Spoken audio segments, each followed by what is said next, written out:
Hello there and welcome to today's video. The title I've got for today, 5 ways to double your sales in 30 days. 5 ways to double your sales in 30 days. Big call, right? Big call. Can you do it? Yes, you can. Yes, you can. I mean, I'll give you an easy solution, right? How can you double your sales? Well, double your prices, right?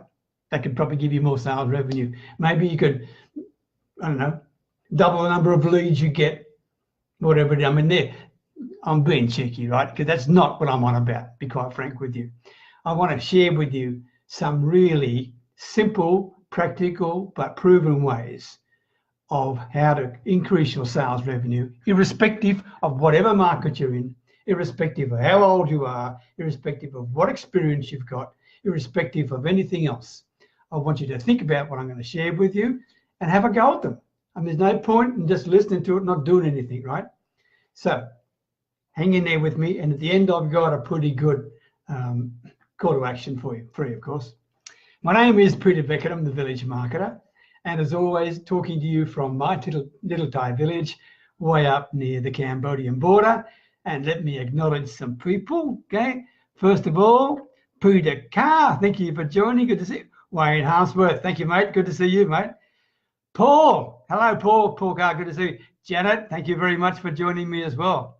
If I missed anybody here, if I have missed anyone, I sincerely apologise. Thank you for sharing your time with me. I truly appreciate everybody. If you like what I've got to say, leave me a comment, leave me a like and all that sort of stuff, right? And share the darn video if you think someone could benefit from it. Okay, 5 ways to double your sales in 30 days. I'm going to take you back in history, okay? And because I'm an oldie, right? I'm going back to when I first joined the insurance industry, which is in the 1980s. I mean, 30 odd years ago, right? I met a lady by the name of Gwen. Gwen was an agent, and I was an agent, an insurance agent in those days. Gwen was an agent of the company who never came to any of the sales meetings, but she was always on the top of the leaderboard by a country mile, okay? And I thought, wow. And no one really expected her to be there because they said, oh, she's old and she's nearly retired, etc. But hell's bells, she was writing a lot of good business. And I said to people, how does she do it? Oh, she's got her own way of doing things, but no one was prepared or interested in even asking her. Well, I thought, this is stupid, right? So I decided I'd ask the manager, where do I find her? I'd love to go and see her. And he told me that she's got offices paid for by the largest accountancy practice in Canberra. This is in Canberra, the capital city of Australia in those days, right? In Canberra, in a suburb called Civic, the centre of the city, right? So they gave me a number, right? So I called the number, introduced myself, and I said, I'm an agent with the same branch and whatever it is, from the company, and I'd love to come and see you. She made me most welcome. I went out there. She taught me the very first thing about how to improve my sales, and no one had mentioned this before. She was probably the first example of what I would call education-based marketing, right? Because like me, she was also an ex-school teacher, right?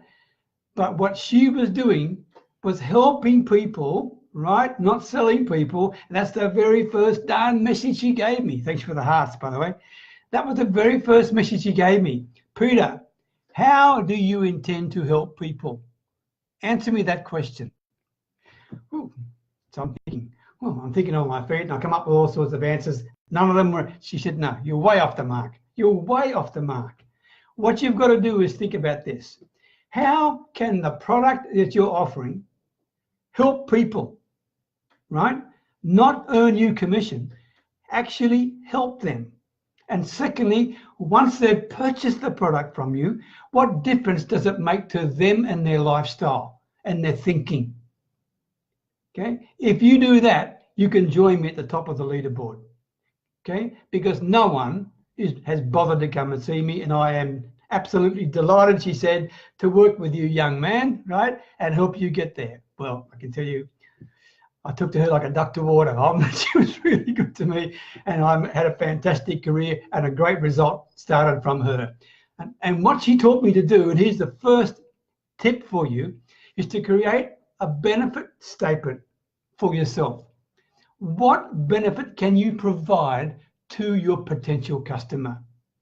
Think of the benefit in terms of emotional benefits to the prospect. Okay, what are the benefits based on how you're going to help them, right?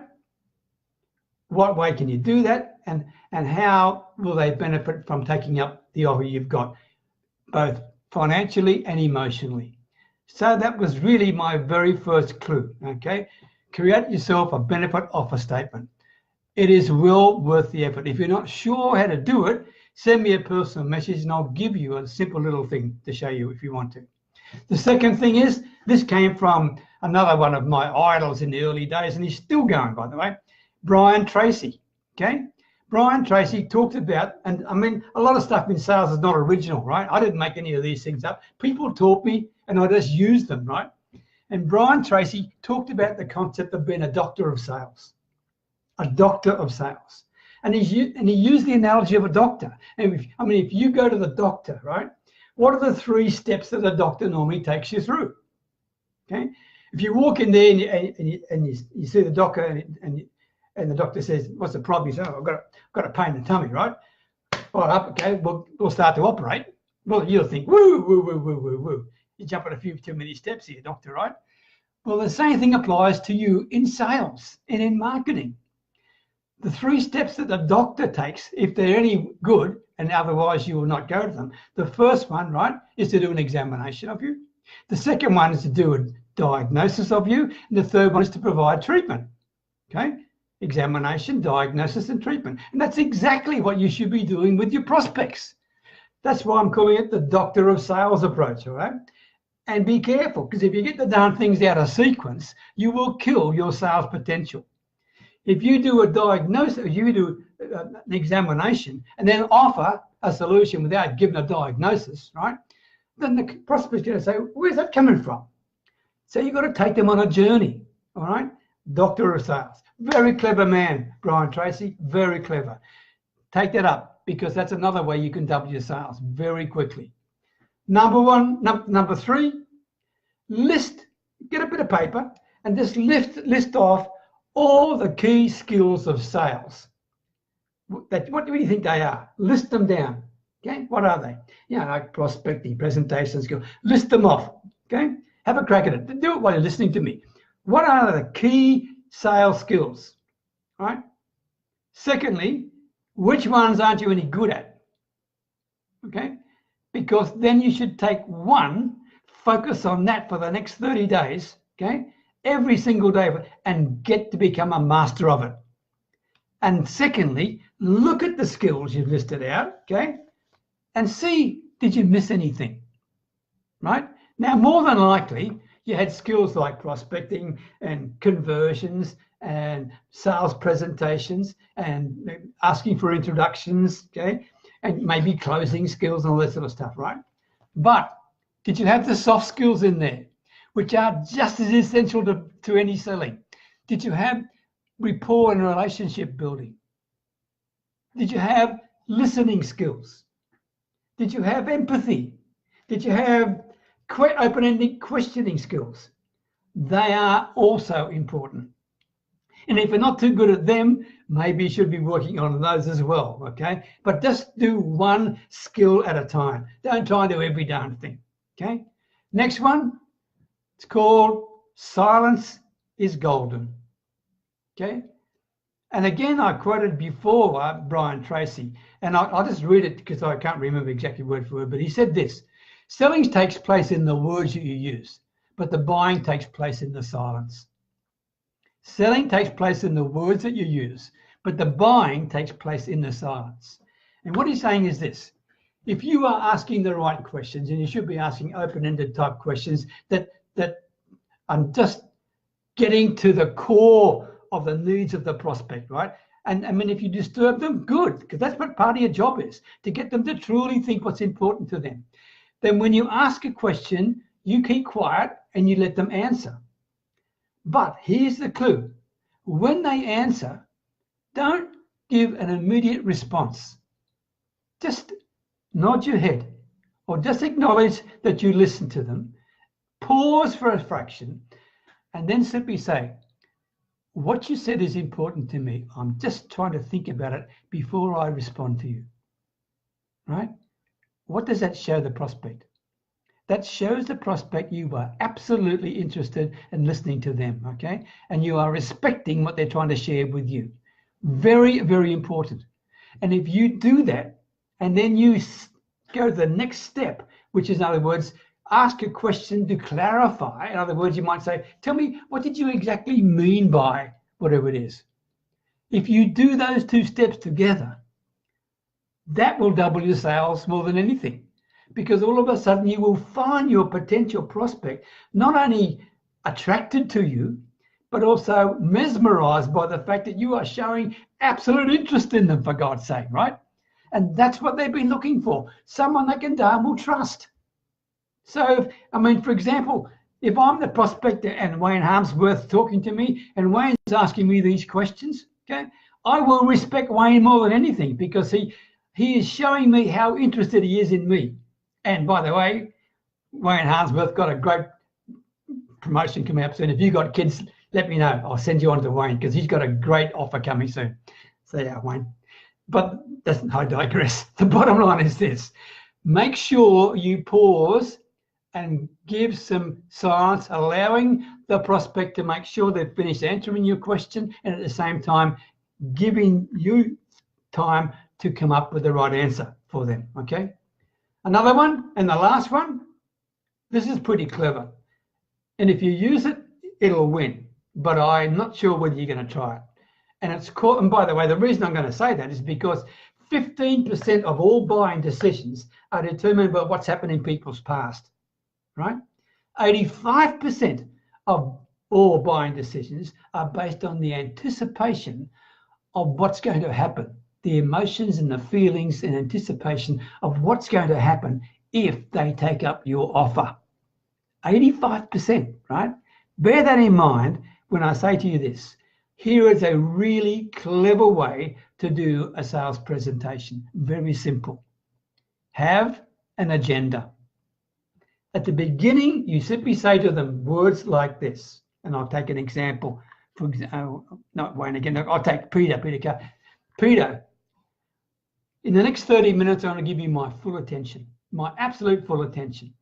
And I would like to get to understand you as clearly as I possibly can. At the end of that period of time, then if I can find I have a solution to any problem to come up, I may take the opportunity to share them with you. How do you feel about that? Okay. Peter will think about that. First of all, it's been made very clear. I'm going to listen to him. Secondly, I'm going to look at a potential solution, but I'm not guaranteeing I'm going to give it to him, because I said I may. I didn't say I will. I may not come up with a solution for him, because perhaps he's not in my target audience. Maybe I will disqualify him. No disrespect, but personally, I'll disqualify him as a potential prospect because he's not prepared to pay, whatever it may be, right? That's the bottom line. Then what I would say is this. Are you ready to get started, Peter? Okay. I prepared an agenda. Okay. You have one copy and you give him one copy. The copy, very simply, you have your letterhead at the top, whatever it may be, could be, Peter Carr, etc., etc. And then the client's name, make sure it's spelled properly, with the date and the time on it. And then 7 questions with spaces in between. 7 questions. These are basic questions that you want to ask the potential prospect. They are not the only questions you're going to ask, but they are 7 essential questions you need to know in order to identify where they want to go, where they are right now, and what the gap is between where they are and where they want to go. You hand that piece of paper to the prospect, okay? And you say, we'll work through this together. What do you think the prospect thinks? Okay? Thinks, I've never seen this before, right? So I'll also think, wow, Peter Carr, he's pretty darn professional, right? This guy is worth listening to, okay? Thirdly, they look at the questions, right? And you say to them, well, let's go one step at a time, okay? And I'll help you go through the questions. But the bottom line is this. At the end of these 7 questions, we'll have a good idea whether you and I have a good fit together. And if we don't, and you need someone else's help, I will go looking for you. I'll find a solution for you, okay? That is a really smart way to go about doubling your sales in very quick time. There you go. I think I've given you 6, all right? Now, by the way, thanks for, have I missed some people here? Maybe I have. I'll come back to them. My call to action for you is this. Two things. One, if you're interested, I've got a Facebook group called Your Next Level. Come and join me. Your Next Level. It's on Facebook. Okay. Answer the 3 questions. Come and join my tribe. Okay. Secondly, if you're interested in doing what I'm doing right now with you, which is a Facebook Live, I'm no Facebook Live guru, but I have created more than 400 of the darn things, and it's been really good for my business. Okay. If you're interested in that, then send me a personal message and I'll send you out a checklist called Your FB Live Checklist. If that's of help to you, by all means. All right. Lynette, thank you for joining from Malaysia. Wayne, Peter, Paul Carr, Janet. Who else is there? Bear with me. Ruth Martin, good to see you. Sanjay Rao, thank you. Carol Davies, good to see you as well. Kathy, that time you went to sleep. Thank you very much. Cal Lee, thank you. Jason Smith and Am, thank you for joining me too. All right, there you go. All the very best. Until next time, best wishes from Thailand. Take care. Bye for now.